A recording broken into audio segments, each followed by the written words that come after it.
Bom, sim, mas que o parlamento faz uso de direito que não tem para explorar tornar opções. Na final, não quer que tá uma boa ideia para dar nos chance para seguir esse trabalho que nós sabemos assim. Mas tu me reto com optimismo.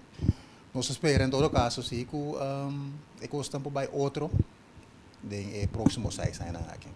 Bom, o reto de mais grande estava a lograr convencer o governo que não tem que tomar a organização sua recomendação na sério.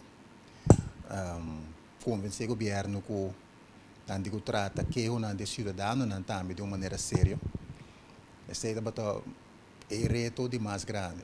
Eu espero que agora que o parlamento por para nós traz, de maneira que agora nós acercar o governo toma o instituto na sério, de maneira ter em conta que o cidadão não.